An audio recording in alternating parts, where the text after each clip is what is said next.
Hello everyone, welcome back to the IBM Storage CephaaS as a Service video series. I am Sanjay and in this video we'll walk you through the snapshot feature added in the IBM Storage CephaaS as a Service. This is the agenda for today's video. Introduction of block storage volume snapshot feature. Creation of block storage volume snapshot.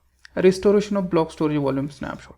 Snapshots in the CephaaS service offers a flexible and efficient way to capture and manage point-in-time copies of your block volumes. Snapshots are accessible via REST API, CLI, and user-friendly UI for various operations such as view, create, update, restore, and delete. These features make Snapshot a powerful tool for backup, recovery, and data management use cases. Let's move towards our first demo, that is creation of Snapshot. For this demo, I have already created a 25 GB volume and mapped it to one of the RHEL hosts.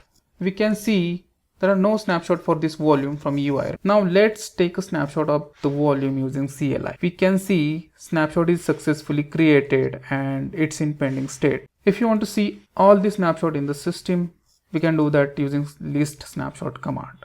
We can see there are number of snapshots as of now in the system. If you want to filter specific volume snapshot, we just need to provide a source volume ID as a filter to list snapshot command. We can also get specific snapshot as well using get snapshot command. Now let's check the volume again from UI to see the changes that has been made using create snapshot flow. Now we can see the count and size has been changed for that specific volume. Let's go through our next demo, that is snapshot restore. The CLI has been updated to restore the snapshot through create volume flow itself, along with the existing parameters. Just by passing the new parameter source snapshot, we can restore the snapshot into a volume. This is the command that we can use to restore the snapshot. Now I can try that command and restore the snapshot into a new volume. Now you can see it is successful. To verify the restore operation, let's map the volume to a RHEL host that is already with us and mount it to the directory so that we can see the data that has been restored.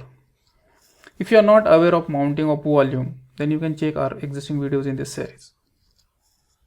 Now volume is been mounted and we can see the file in the mounted directory which is restored from snapshot. The last thing for this video is delete snapshot. That's all for this video. Stay tuned for more videos in this series. Thank you.